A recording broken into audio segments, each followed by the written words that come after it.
इस प्रोग्राम के प्रायोजक हैं गेल इंडिया लिमिटेड। नमस्कार। सभागार में मौजूद सभी अतिथियों और सुदर्शन न्यूज के तमाम दर्शकों का मैं लावनी विनीत हार्दिक स्वागत करती हूं। आज 9 अगस्त है, क्रांति दिवस है। जैसा कि आप सब जानते हैं कि हर साल की तरह इस साल भी हम 9 अगस्त से 15 अगस्त तक यानी क्रांति दिवस से स्वतंत्रता दिवस तक स्वतंत्रता महोत्सव समारोह का आयोजन कर रहे हैं। इस स्वतंत्रता महोत्सव सप्ताह के दौरान हम राष्ट्रीय व्याख्यान माला का भी आयोजन करते आए हैं।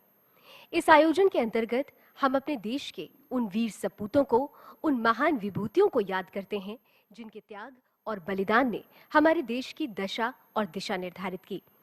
इस खास कार्यक्रम के अंतर्गत हम अपने देश के विख्यात विद्वानों को भी आमंत्रित करते हैं और उनके विचारों से, सुविचारों से अभिभूत होते हैं। इस बार का स्वतंत्रता महोत्सव समारोह हमारे लिए कुछ खास है, विशेष है। विशेष इसलिए क्योंकि सुदर्शन न्यूज ने तमाम पहलुओं और तमाम आधारों को पार करते हुए 12 साल तब के पूर्ण कर लिए हैं। हमारे इस चैनल को 12 साल हो गए हैं। आपके प्रेम और आपके सहयोग के लिए सुदर्शन न्यूज का पूरा परिवार तहे दिल से आपका धन्यवाद करता है। खास तौर से सुदर्शन परिवार अपने मुखिया श्री सुरेश चौहाड़के जी का आभार व्यक्त करना चाहता है, जो सीधे तौर पर अपने संरक्षण और सानिध्य के जरिए इस चैनल को यहां तक लेकर आए हैं। राष्ट्र सर्वप्रथम की संकल्पना के साथ हमने इस चैनल की आधारशिला रखी और आज इस मकाम तक पहुंचे हैं कि देश के विकास में एक महत्वपूर्ण भूमिका अदा कर रहे हैं। आप सभी का एक बार फिर से बहुत बहुत धन्यवाद। और हम अब शुरुआत करते हैं आज की प्रथम राष्ट्रीय व्याख्यान माला की श्रृंखला की, जिसके अंतर्गत आज विशेष रूप से हमारे बीच मौजूद हैं एक बहुत ही विशेष अतिथि। मैं स्वागत करना चाहती हूं। हमारे साथ इस वक्त सभागार में मौजूद हैं राष्ट्रीय स्वयंसेवक संघ के उत्तर क्षेत्र के संघ चालक और प्रसिद्ध राष्ट्रवादी चिंतक एवं अर्थशास्त्री डॉक्टर बजरंग लाल गुप्त जी। डॉक्टर बजरंग लाल जी का बहुत बहुत स्वागत। और खास तौर से डॉक्टर बजरंग लाल जी आज हमें और आपको राष्ट्रभाव और स्वतंत्रता, इसके बीच में क्या सामंजस्य रहा और क्या होना चाहिए, अपने सुविचारों से हमें अभिभूत करेंगे। मैं कार्यक्रम की शुरुआत करूं उससे पहले आमंत्रित करना चाहूंगी हमारे चैनल के प्रधान संपादक, हमारे सुदर्शन परिवार के मुखिया श्री सुरेश चौहाड़के जी का, कि वो सर्वप्रथम डॉक्टर बजरंग लाल जी को पुस्तक भेंट कर उनका स्वागत करें।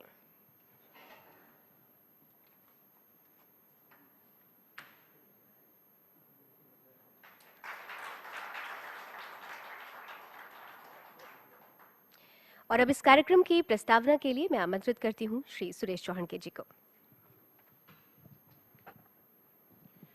भारत माता की। सुदर्शन में बैठे ऐसा आवाज चाहिए। भारत माता की। मित्रों, सुदर्शन के आज 9 साल पूरे हो रहे हैं और इस 12 साल पूरे हो रहे।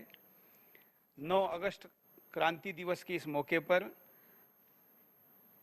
व्याख्यान माला के पहले सूत्र को संबोधित करने के लिए हमारे साथ डॉक्टर बजरंग लाल गुप्त जी है। मैं उनका स्वागत करता हूं। उन्हीं के साथ हमारे आज के इस कार्यक्रम में कुछ अन्य गणमान्य उपस्थिति यहाँ पर है, उनका भी स्वागत करता हूं। जगदीश मित्तल जी, जो राष्ट्रीय कवि संगम के संयोजक है, आपका भी स्वागत है। सुभाष जिंदल जी, संतोषी बाबा आज हमारे बीच है, जो हमारे साथ तमाम संघर्षों में भी साथ देते हैं। आज आपकी उपस्थिति हमारे लिए आशीर्वाद का काम करेगी। मुदगल जी है और भी विभिन्न क्षेत्रों से लोग हैं। आज का विषय तो व्याख्यान का है, लेकिन जिस 9 तारीख से सुदर्शन का जन्म जुड़ा है, उस दिन पर मैं 1 मिनट में अपने भाव जरूर रखना चाहूँगा। आज ही के 12 साल पहले करीब इसी समय पर सुदर्शन का पहला टेस्ट सिग्नल हुआ था और तब से लेकर अब तक सुदर्शन ने करीब 4 करोड़ शब्द अपने चैनल से बोले हैं। और विशेष बात यह है, जो हिंदुस्तान ही नहीं दुनिया के इतिहास में 12 साल चलने वाले किसी भी मीडिया हाउस को 40 करोड़ शब्द जिसको बोलने पड़े, ऐसे मीडिया हाउस को अपना एक भी शब्द कभी वापस लेना नहीं पड़ा, उस पर सफाई देनी नहीं पड़ी या उसके लिए माफी नहीं मांगनी पड़ी। हमने जो बोला उस शब्द पर तब भी हम कायम थे और आज भी कायम है और आगे भी रहेंगे। जब चैनल शुरू होते हैं तो एडिटोरियल पॉलिसी के बुक बनते हैं, सारी एचआर पॉलिसी के बुक बनते, वैसे एडिटोरियल पॉलिसी के बुक बनते कि चैनल ने क्या करना है क्या नहीं करना है, तमाम हित संबंधों की बात होती है, इन्वेस्टरों के हितों को देखा जाता है, विज्ञापन दाताओं के हितों को देखा जाता है और उसके आधार पर खबरें बनती हैं, क्योंकि उस चैनल पर चलने वाले विज्ञापन, उसमें पैसे लगाने वाले लोग और चैनल की खबरों का आपस में कोई विरोधाभास ना हो, उनके हितों का रक्षण हो, इसलिए बनती हैं। जब सुदर्शन चैनल शुरू हुआ तो इसकी एडिटोरियल पॉलिसी बनने की जब बारी आई तो हमने कहा कि सुदर्शन की एडिटोरियल पॉलिसी बनाने की जरूरत नहीं, क्योंकि हमें किसी इन्वेस्टर का, किसी विज्ञापन दाता का हित नहीं देखना है, हमें राष्ट्र का हित देखना है। और इसलिए सुदर्शन की एडिटोरियल पॉलिसी एक शब्द की है और वो शब्द है राष्ट्र सर्वप्रथम। कोई और बात हमने नहीं रखी और उसी के आधार पर आज तक हम यहाँ पर चले आए हैं। अब तो हम ऐसे भी चैनल बन गए कि जिसके खिलाफ हिंदुस्तान की राज्यसभा में 50 सांसद खड़े होकर बोलते हैं, लेकिन 50 करोड़ से ज़्यादा लोग भी चैनल के साथ खड़े जब होकर बोलते हैं तब 50 सांसद जो खिलाफ बोलते हैं उनकी चिंता करने की आवश्यकता नहीं रहती। और वो मुद्दा भी जब राम से जुड़ा हो तो फिर पीछे हटने का तो कोई कारण ही नहीं, क्योंकि राम के लिए तो हम प्राण दे सकते हैं, 40 सांसदों के खिलाफ लड़ना तो छोटी बात है, ऐसा हम मानते हैं। और इसलिए ऐसे तमाम मुद्दों को लेकर हम यहाँ तक बढ़े हैं। आज के इस व्याख्यान माला में उपस्थित जो अतिथि है, इनसे मैं सामने मुंह पर नहीं बोलता, जनरली मैं बहुत बिंदास बोलने वाला आदमी हूँ, किसी की तारीफ करने की आदत नहीं है, लेकिन माननीय बजरंग लाल जी से एक ऐसा संबंध रहा है कि मेरे मन में आने वाली कुछ व्यथाएं जो किसी से मैं अगर शेयर कर सकता हूँ दिल्ली एनसीआर में कम से कम, तो वो माननीय बजरंग लाल जी से करता हूँ। और वो हमेशा ही एक बड़े के नाते मुझे कुछ ऐसा मार्गदर्शन करते हैं जिससे कि मैं अगर कभी थोड़ा मन में व्यथा रखकर भी काम करता हूँ और वो ना रखना चाहूँ, इसलिए मार्गदर्शन चाहता हूँ, तो एक बातचीत में, एक फ़ोन कॉल पर ही वो दूर हो जाती है। और इसलिए हर साल हम आपको मार्गदर्शन के लिए बुलाते हैं। इस साल भी हम जो विषय उनको दिए हैं वो राष्ट्र भावना का इसलिए दिए हैं क्योंकि पिछले 12 साल में सुदर्शन ने जो काम किया, वो काम क्या होने वाला है ये हमने 12 साल पहले ही बताया था कि हम 12 साल बाद कहाँ रहेंगे। आने वाले दिनों में मैं उसको भी आपके सामने रखूंगा, लेकिन अगले 12 साल जो काम करना है वो काम राष्ट्र इस भावना पर, भाषा पर, व्यवस्था पर ज्यादा करना है। इसलिए आज हमने ये विषय रखा है और इस सप्ताह के पूरे व्याख्यानों को हम उसी के आसपास रख रहे हैं।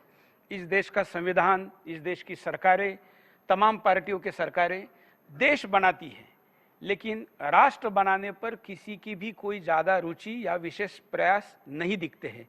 ऐसे में हमने तय किया है कि अगले 12 साल सुदर्शन उस राष्ट्र निर्माण पर काम करेगा और इसलिए आज का विषय माननीय डॉक्टर बजरंग लाल जी को हमने यही दिया है। मैं उनको प्रार्थना करता हूं कि आप अपना संबोधन शुरू करें।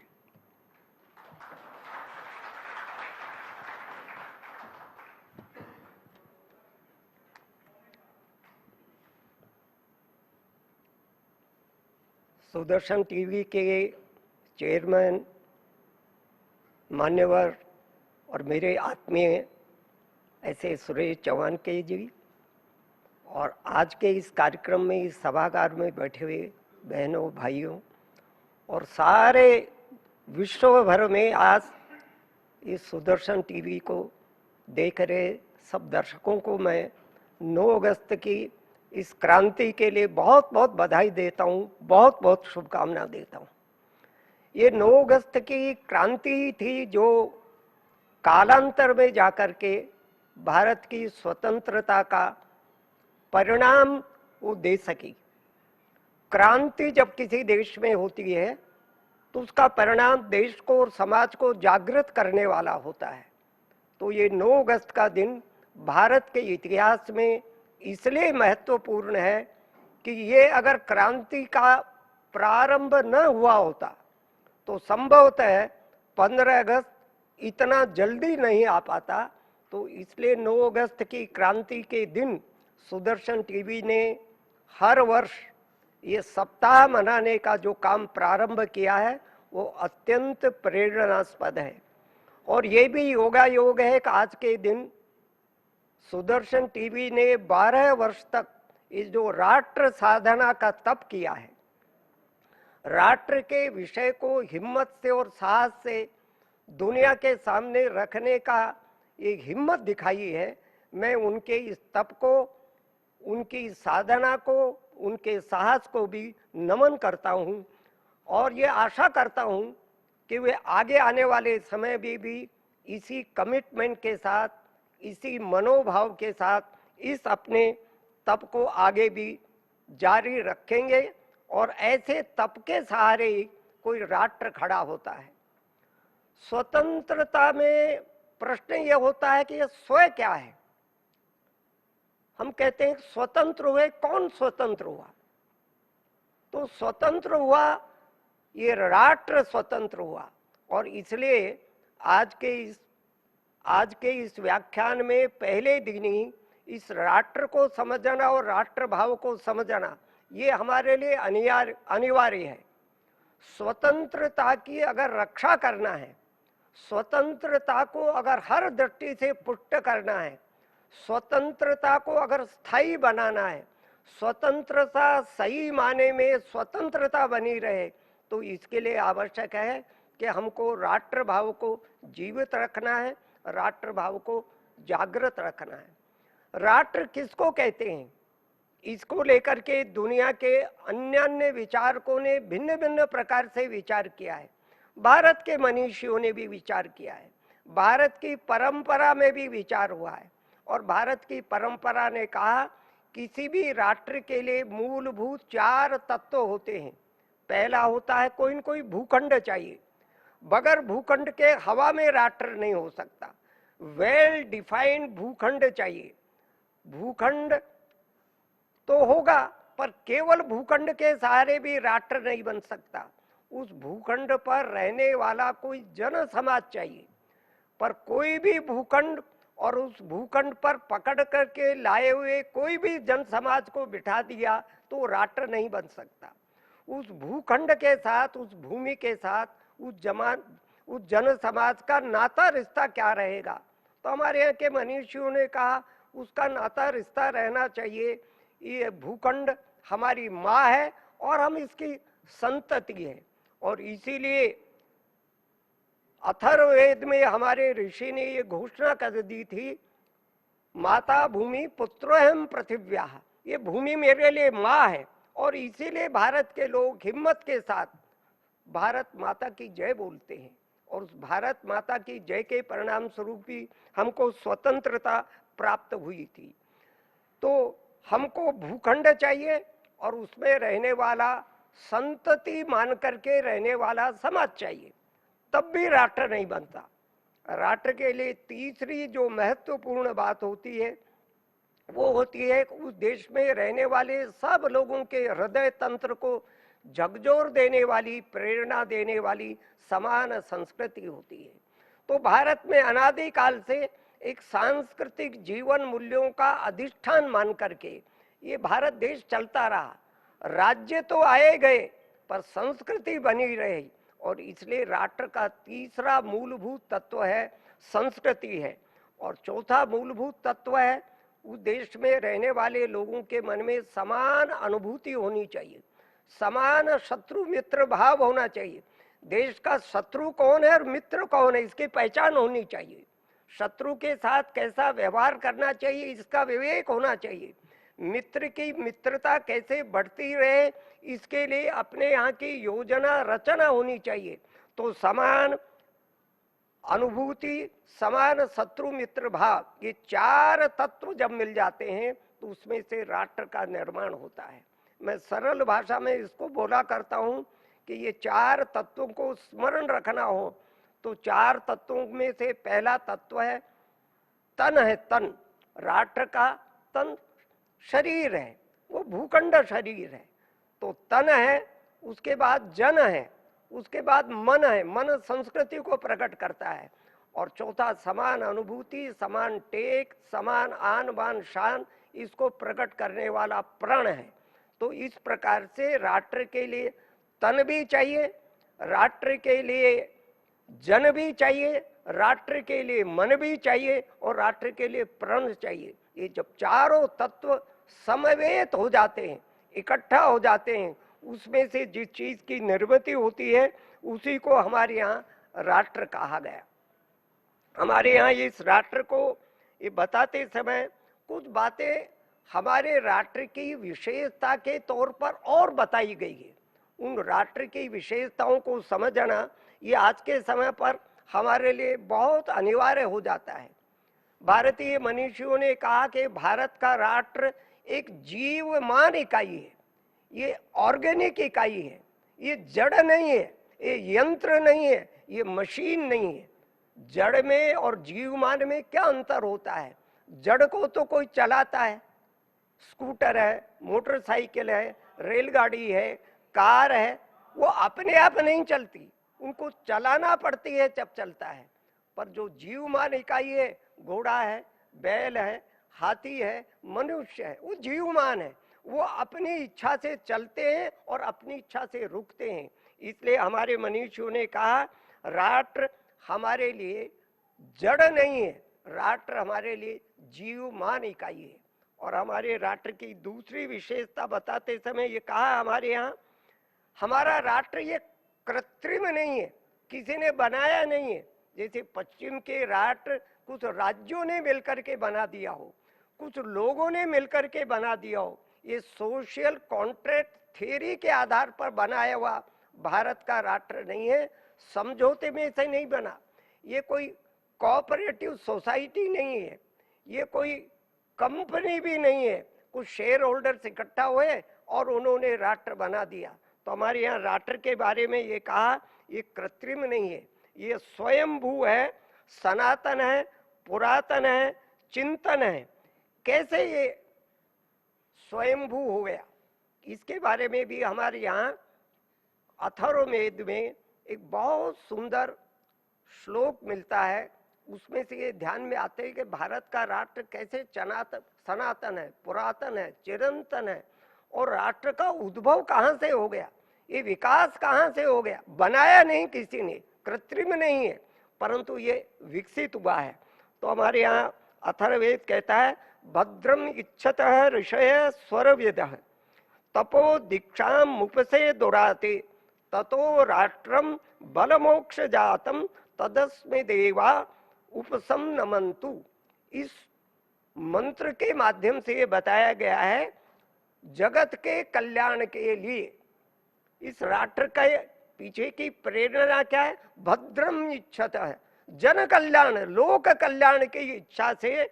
और हमारे यहाँ के तत्वदर्शी ऋषियों ने तप किया, जैसे सुदर्शन टीवी ने तप किया 12 वर्ष तक, ऐसे हजारों हजारों लाखों लाखों साल पहले तत्वदर्शी ऋषियों ने तप किया, और उस तप के परिणाम स्वरूप इस राष्ट्र का उद्भव हुआ, ये राष्ट्र विकसित हुआ, ये राष्ट्र प्रकट हुआ। और इसके प्रकट होने के साथ साथ राष्ट्रीय बल और ओज भी प्रकट हुआ। किसी भी राष्ट्र की बने रहने के लिए आवश्यक है कि उस राष्ट्रीय जीवन के अंदर ओज भी चाहिए और बल भी चाहिए, और राष्ट्रीय बल और ओज प्रकट हुए। इसलिए ये इच्छा की गई ये जो महान राष्ट्र है, सब देवों को, सब सज्जन व्यक्तियों को इसको प्रणाम करना चाहिए, इसको नमन करना चाहिए आज के इस अवसर पर। इसलिए इस महान राष्ट्र को हम सब नमन करें, नमन करते हैं। बाकी राष्ट्र दुनिया में कैसे बने? ग्रेट ब्रिटेन कैसे बना? ग्रेट ब्रिटेन तो स्कॉटलैंड, आयरलैंड का कुछ भाग और इंग्लैंड मिलकर के ग्रेट ब्रिटेन बन गया। 3 राज्य मिलकर के वो ग्रेट ब्रिटेन बन गया। अमेरिका कैसे बना? 50 से अधिक राज्यों का समूह है, उसको बनाया है उन राज्यों ने मिलकर के। परंतु भारत का राष्ट्र इस प्रकार से निर्मित नहीं हुआ। इसलिए हमारे यहाँ राष्ट्र और राज्य, ये 2 अवधारणाओं में अंतर किया गया है। बाकी दुनिया में तो दोनों को मिला करके नेशन स्टेट की कल्पना आ गई, राष्ट्र राज्य की आ गई। राज्य में से ही राष्ट्र बने और यूएसएसआर कई राष्ट्रों को मिलकर के राज्य बन गया था, फिर वो बिखर गए। पर भारत का राष्ट्र चिरंजीवी है। वो इसलिए चिरंजीवी है, हमने ये माना है कि राष्ट्र और राज्य दो अलग अलग चीजें हैं। राज्य तो आएंगे और जाएंगे, पर राष्ट्र चिरंतन बना रहेगा। और इसलिए हमारे यहाँ पर कहा गया, राज्य के लिए राष्ट्र नहीं होता है, राजनीति के लिए राष्ट्रीयता नहीं होती है, राष्ट्र की आराधना के लिए राज्य होता है। राष्ट्रीयता को पुष्ट और पोषण देने के लिए राजनीति होनी चाहिए। इसलिए हमारे यहाँ राज्य और राष्ट्र के इस संबंध को बहुत अच्छी प्रकार से व्याख्या की गई है। राज्य तो एक पॉलिटिकल एंटिटी है, पर राष्ट्र क्या है? एक कल्चरल एंटिटी है। और जो दुनिया के देशों में ऐसे लोग पैदा हो गए हैं जिन्होंने राष्ट्र के संबंध में गहरा अध्ययन किया है, उन सब ने ये माना है राष्ट्र का प्राण तत्व क्या है, राष्ट्र का आत्म तत्व क्या है। तो राष्ट्र का प्राण तत्व और आत्म तत्व राज्य नहीं है, वो संस्कृति है। एक बहुत बड़े अंग्रेज विद्वान हैं J.W. गार्नर। उस J.W. गार्नर ने भी राष्ट्र की परिभाषा इसी प्रकार से संस्कृति के आधार पर दी है। वो बोलते हैं, a nation is a culturally homogeneous social group which is at once conscious and tenacious of its unity of psychic life and expression। वो बोलते हैं कि राष्ट्र क्या है? एक ऐसा सामाजिक समूह का नाम है जो समरूप संस्कृति के अधिष्ठान पर खड़ा है। Nation is a culturally homogeneous social group, ऐसे सोशल ग्रुप को जो होमोजीनियस है और जिसका अधिष्ठान संस्कृति है, उसको हम राष्ट्र कहते हैं।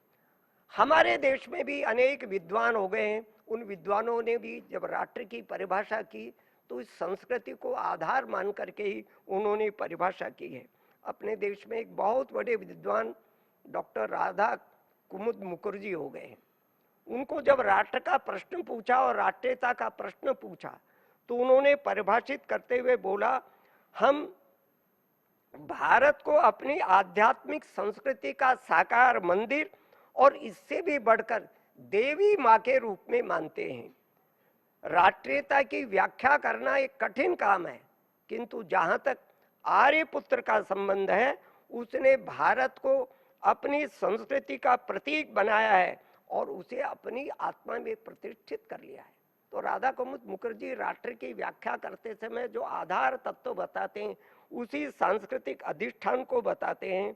और संभवतः इसी कारण से जब अरविंद घोष जेल से छूट करके आए और उनका उत्तरपाड़ा में भाषण हुआ, तो उत्तरपाड़ा भाषण में श्री अरविंद ने बोला कि मुझको जेल में रहते रहते श्री कृष्ण के दर्शन हुए और श्री कृष्ण ने मुझे कहा कि अरविंद, जब तुम यहाँ से बाहर निकल करके जाओगे और तुम्हारा जो पहला भाषण हो, तुमने अपनी तरफ से नहीं बोलना, मैं तुमको जो कह रहा हूं मेरा संदेश हिंदुस्तान के लोगों को सुनाना है। क्या संदेश सुनाया?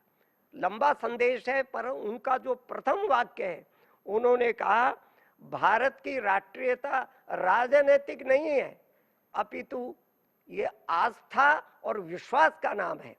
तो ये आस्था और विश्वास ये भारत की राष्ट्रीयता रही है।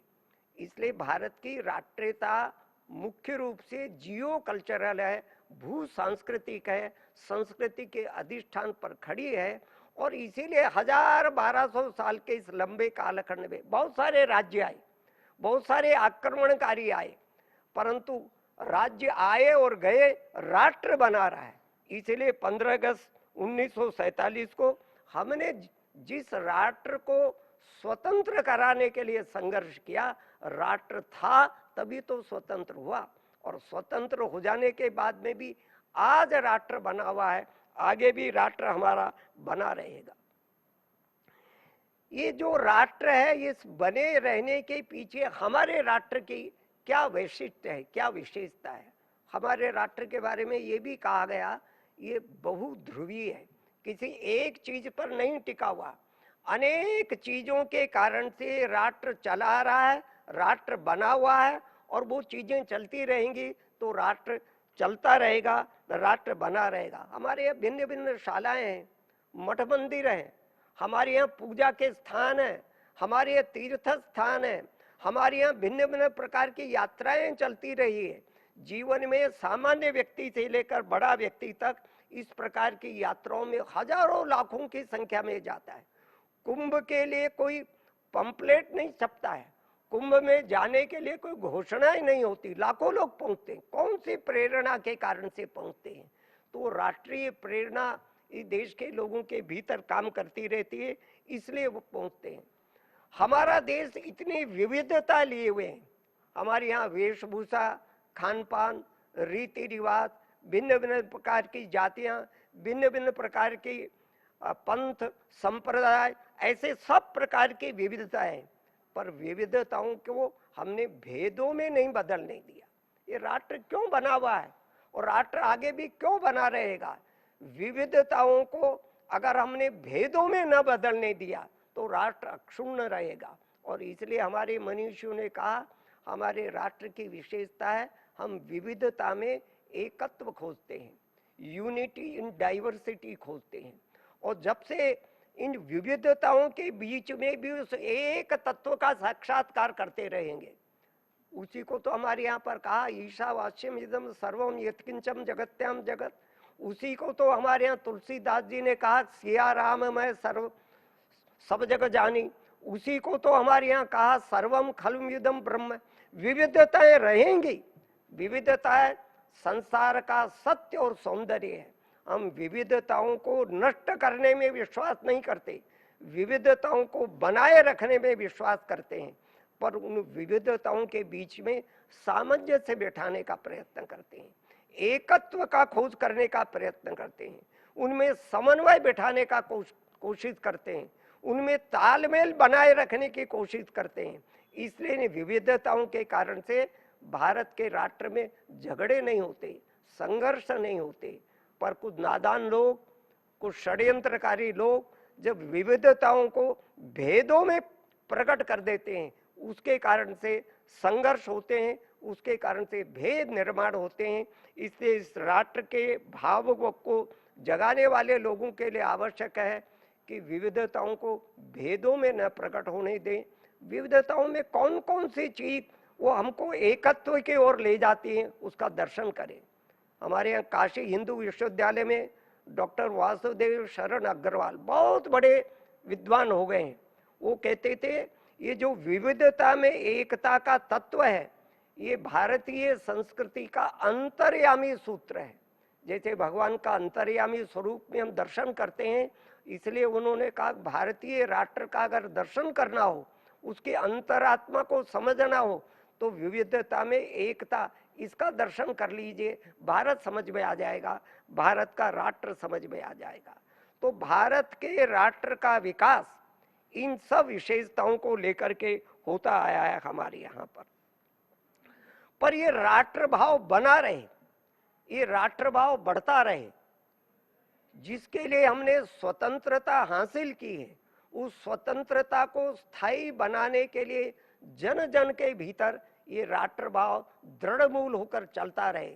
उसके लिए भी 4 बातें आवश्यक है। पहली बात आवश्यक है राष्ट्रभक्ति, देशभक्ति, मातृभक्ति। इसीलिए तो भारत माता की जय बुलवाई गई, इसीलिए तो स्वतंत्रता के समय पर वंदे मातरम सबसे बड़ा प्रेरणा का गीत था हमारे यहाँ पर। और इसीलिए तो भगवान श्री राम ने लंका जीतने के बाद में कहा जननी जन्मभूमिश्च स्वर्गादपि गरी। इसलिए कहा ना उन्होंने, नहीं तो सोने के लंका थी, धन के पीछे होते, ऐश्वर्य के पीछे होते, ऐशो आराम के पीछे होते, केवल उनकी निगाह जीडीपी पर ही होती तो लंका रह सकते थे ना, राज्य उनको मिल सकता था ना, राज्य देने के लिए सब तैयार थे ना। पर उनको तो प्रेरणा आगे आने वाले समय में भारत के राष्ट्र के लोगों को देना था। उन्होंने कहा कि मुझे ये सोने की लंका पसंद नहीं है, मुझे तो मेरी जननी और जन्मभूमि स्वर्ग से भी बढ़कर है। तो ये जो राष्ट्रभक्ति, देशभक्ति, मातृभक्ति का भाव है, ये सब प्रकार से सुदृढ़ होना चाहिए।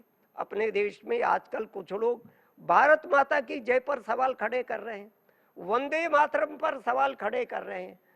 अगर राष्ट्रभक्ति मातृभक्ति पर सवाल खड़े हो गए, भारत माता की जय पर खड़े हो गए, तो भारत तुम्हारे लिए क्या है? भारत को अगर तुमने मां नहीं माना तो इसके लिए काम करने की प्रेरणा कैसे जगेगी? इस पर संकट आया तो अपने जीवन को न्योछावर करने की प्रेरणा कहां से जगी थी? जिन क्रांतिकारियों ने स्वतंत्रता के लिए अपना बलिदान दिया, क्या बोलकर बलिदान दिया? वंदे मातरम बोलकर बलिदान दिया ना। इस भारत माता के चरणों में ही अपने को समर्पित किया ना। विवेकानंद जब लौट करके आए और लौट कर आकर जब जहाज से उतरे, तो जहाज से उतरने के बाद में उनकी स्वागत करने के लिए मालाएं लेकर के बहुत सारे लोग खड़े थे।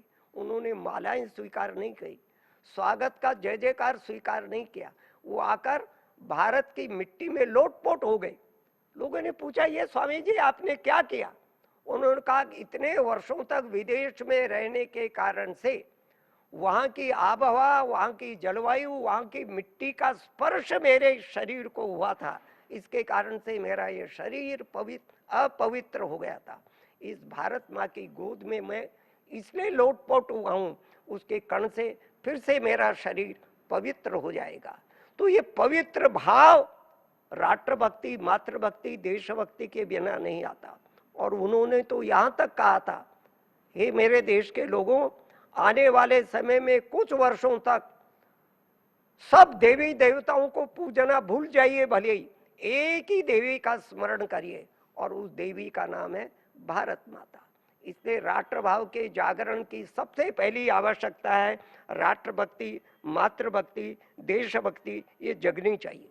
एक दूसरी बात बहुत आवश्यक है, जैसा मैंने कहा कि संस्कृति हमारा आधार है, तो सांस्कृतिक निष्ठा चाहिए ना। हमारे जीवन में सांस्कृतिक जीवन मूल्य आने चाहिए ना। भारतीय संस्कृति से पश्चिम के प्रभाव के कारण से हमको दूर नहीं होना चाहिए ना। हमने अपनी संस्कृति छोड़ दी और पश्चिमी सभ्यता को अपना लिया, तो फिर भारत का राष्ट्रभाव कैसे जागृत होगा? इसलिए सांस्कृतिक निष्ठा जगनी चाहिए, सांस्कृतिक जीवन मूल्यों का जीवन में व्यवहार आना चाहिए। ये जितनी मात्रा में आएगा उतनी मात्रा में हमारे मन में राष्ट्रभाव प्रबल होगा।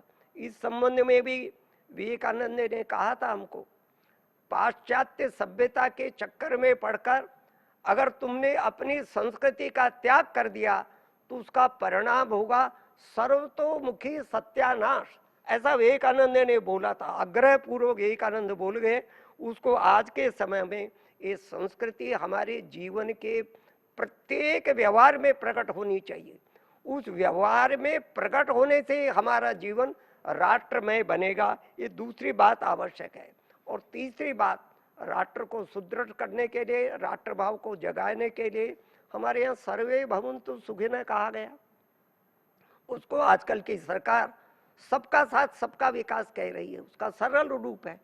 पर ये जो सर्वे भवन्तु सुखिनः कहा गया, तो हमारे यहाँ आज की स्थिति क्या है? देश में गरीब है, दलित है, शोषित है, पीड़ित है, बिलो पॉवर्टी लाइन देश के आज भी 34-35% लोग हैं। बहुत भयंकर विषमता है। 2 जून की रोटी नसीब नहीं होती है। तो राष्ट्रभाव कहाँ से प्रकट होगा? इनकी सेवा में से प्रकट होगा। मैं अगर राष्ट्रभाव के आधार पर अपना जीवन का व्यवहार कर रहा हूं, तो मेरा इनके प्रति कोई कर्तव्य, कोई जिम्मेवारी है कि नहीं? मैं देश के गरीबों को, देश के शोषितों को, देश के पीड़ितों को मेरे जो कुछ पास है उसमें से कुछ हिस्सा देता कि नहीं देता हूं, कि केवल अपना और अपने परिवार की चिंता करता हूं? तो भारत के लोगों ने अपने इस राष्ट्रीय भाव को बनाए रखने के लिए ये भी आवश्यक है, देश के सामान्य व्यक्ति के प्रति, गरीब व्यक्ति के प्रति अपने दायित्व का निर्वाह करना चाहिए। विवेकानंद ने कहा था, जब उनके कुछ साथी सन्यासी कहने लगे, हम तो इस रामकृष्ण मिशन में इसलिए आए हैं कि भगवान का साक्षात्कार करना चाहते हैं, ईश्वर का दर्शन करना चाहते हैं, और इसलिए माला लेकर साधना करना चाहते हैं, हिमालय की कंदराओं में जाकर और तपस्या करना चाहते हैं। आप हमको किस काम में लगा रहे हैं? तब विवेकानंद ने उनको कहा था, ईश्वर को कहाँ ढूंढने चले हो? ये जो गरीब है, ये जो शोषित है, ये जो पीड़ित है, ये तो साक्षात ईश्वर के स्वरूप है, इन्हीं की आराधना करो। और तब विवेकानंद ने नर से नारायण या दरिद्र नारायण का एक हमारे सामने विचार रखा था। इसलिए इस दरिद्र की सेवा करना, ये नारायण की सेवा करना है, परमात्मा की सेवा करना है, राष्ट्र की सेवा करना है, ऐसा भाव हमारे अंदर जागृत होना चाहिए। तब जाकर के हमारा राष्ट्र भाव जीवित रह सकता है। और चौथा भी है, राष्ट्रीय संकट के समय पर हमारा व्यवहार कैसा होता है। हमारे देश का शत्रु देश ने आक्रमण कर दिया, आतंकवादी रोज हमारे देश में घुसपैठ कर रहे हैं, घुसपैठ ही आ रहे हैं, देश को तोड़ने के लिए षड्यंत्रकारी शक्तियां क्रियाशील है, वो काम कर रही है। उसमें हम चौकन्ने हैं कि नहीं? उनके हस्तक तो नहीं बन गए, उनके दस्तक तो नहीं बन गए, उनके सहायक तो नहीं बन गए।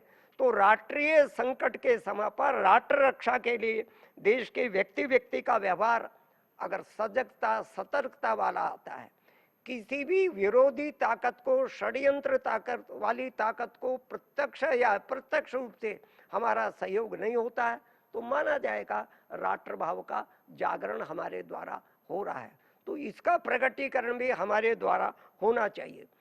पर केवल युद्ध के समय, आक्रमण के समय, आतंकवादी घटनाओं के समय पर ही हमारा व्यवहार रहना चाहिए, वो पर्याप्त नहीं है।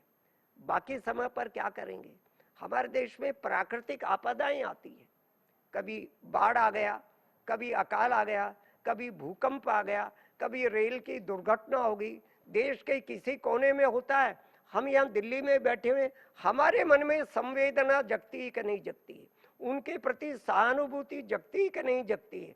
अगर उस समय पर दौड़ करके राष्ट्रीय संकट के समय पर, प्राकृतिक आपदाओं के समय पर हम अपने इस कर्तव्य भाव को लेकर के काम करते हैं, तो माना जाएगा सही माने में हम राष्ट्र भाव को जागृत रख पा रहे हैं। ये चारों बातें मिलकर के तब राष्ट्र भाव का जागरण होता है। और वो राष्ट्र भाव अगर जिंदा रहा, वो राष्ट्र भाव चलता रहा, तो स्वाभाविक रीति से स्वतंत्रता भी हमारी पुष्ट होगी। स्वतंत्रता हासिल ही इसलिए की थी हमारे मनीषियों ने।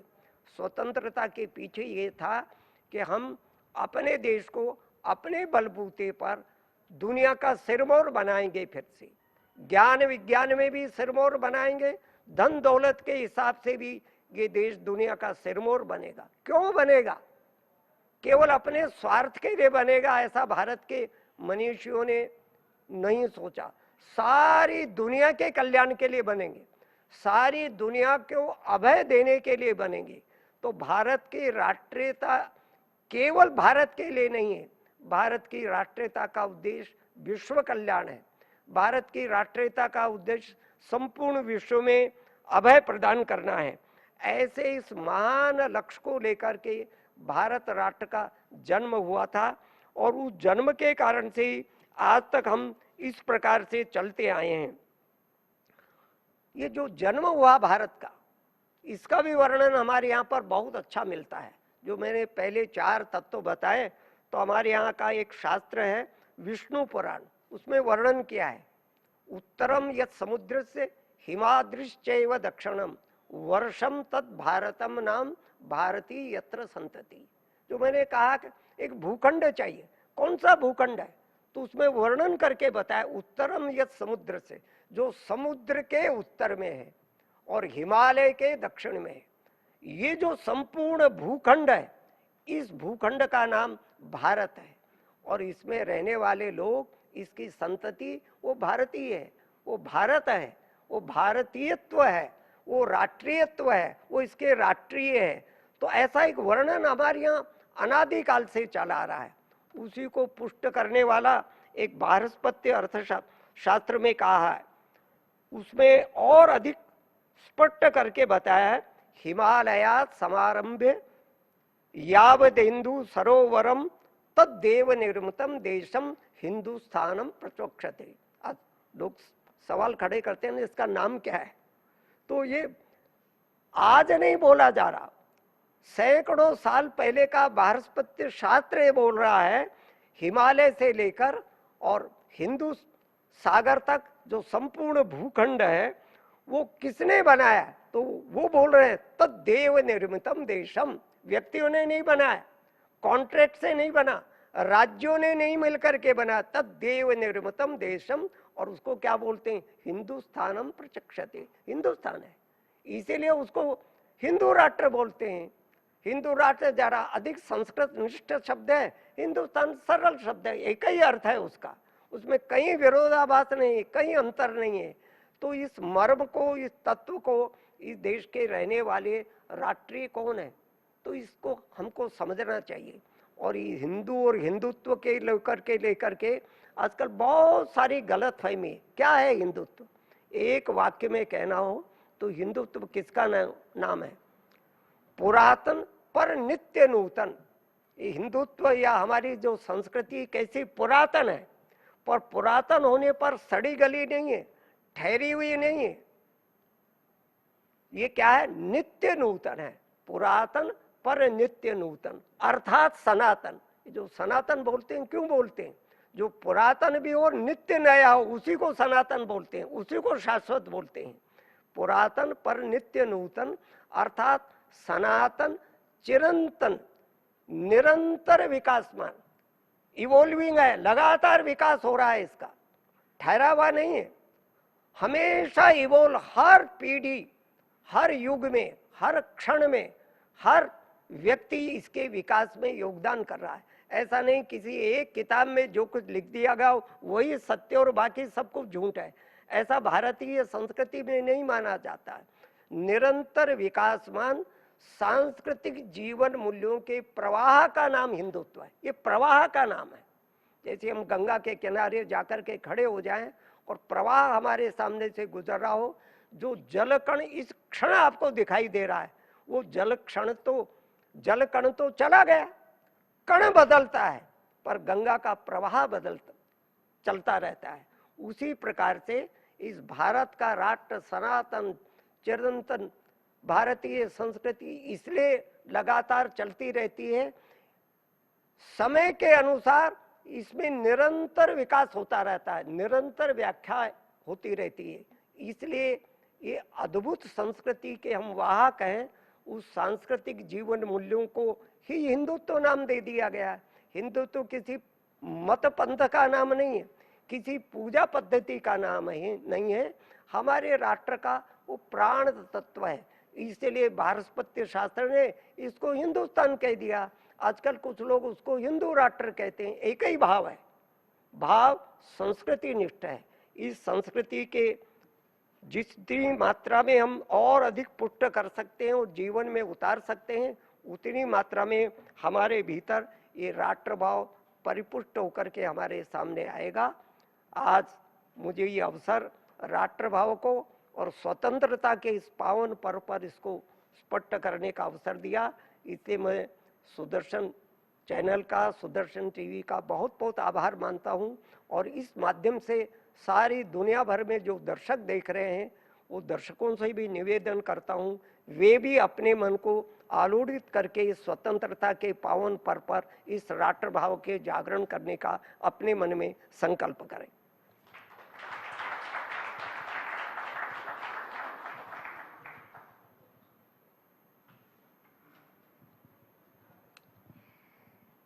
बहुत बहुत धन्यवाद डॉक्टर बजरंग लाल जी। और जिस तरह से आपने महत्वपूर्ण उदाहरणों के जरिए आज हमारे अंदर राष्ट्रभक्ति की भावना, जिस पर कई सवाल खड़े हो रहे हैं, उन सवालों का एक शब्द एक वाक्य में जवाब दे दिया। वाकई स्वतंत्रता तभी स्वतंत्रता है जब आपके अंदर निरंतर राष्ट्र भाव जागृत रहे।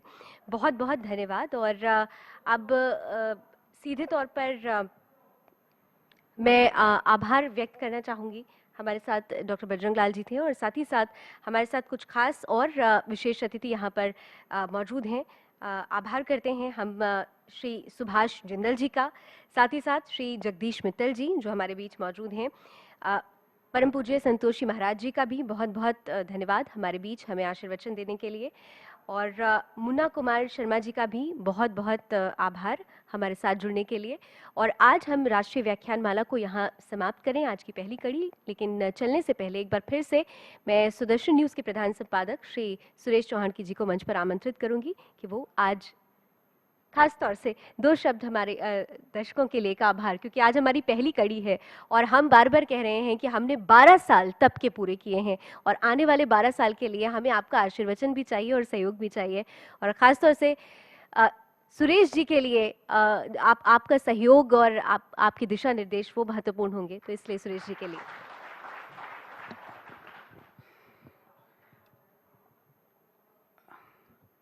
मैं हमेशा कहता हूँ, किसी भी काम को करने के लिए लोग कहते हैं कि तन मन धन का सहयोग की आवश्यकता है, लेकिन मैं ये मानता हूँ कि जहाँ आशीर्वाद होता है यहाँ बाकी सारी चीज़ें मिल जाती हैं। और बड़ा काम करना है तो छोटा बन के करना चाहिए और तब अपने आप सारे बड़े बन जाते हैं, तो आपको आशीर्वाद देते हैं। यही भूमिका आज तक हमारी रही है।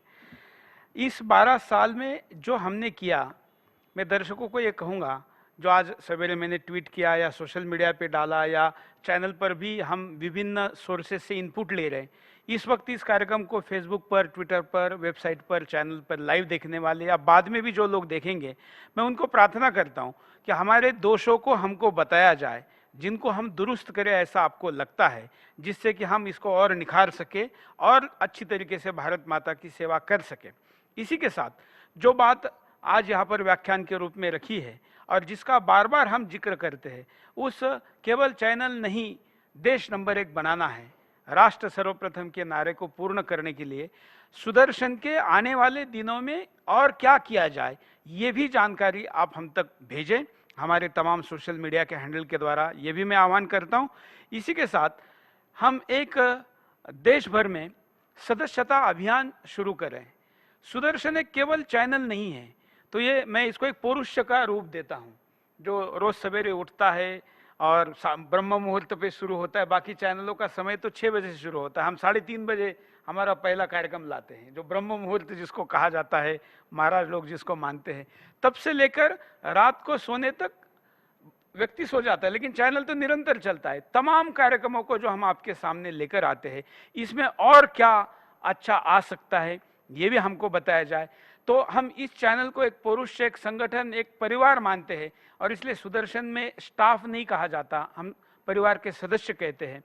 दर्शक भी हमारे सदस्य है और हम तो उस विचारधारा से जो विश्व को कुटुंब मानते हैं, इसलिए तमाम लोगों को हम सुदर्शन के साथ जुड़ने का आह्वान करते हैं। इसलिए स्क्रीन पर जो मिस कॉल नंबर चलेगा, उस पर मिस कॉल करें, हम आपको संपर्क करेंगे। हम चाहते हैं कि इस अभियान में केवल टीवी के स्क्रीन तक आप मर्यादित न रहकर हम जमीन पर भी आपके साथ कुछ काम करें और इसके लिए संस्कार वर्ग हम शुरू करने जा रहे हैं, जिसकी जानकारी अगले कार्यक्रम में आपको दी जाएगी और भी कुछ अन्य कार्यक्रम किए जाएंगे।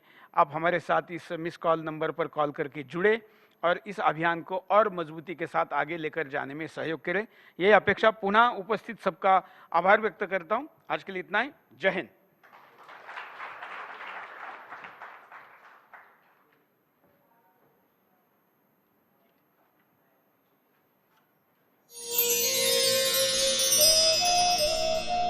इस प्रोग्राम के प्रायोजक हैं गेल इंडिया लिमिटेड।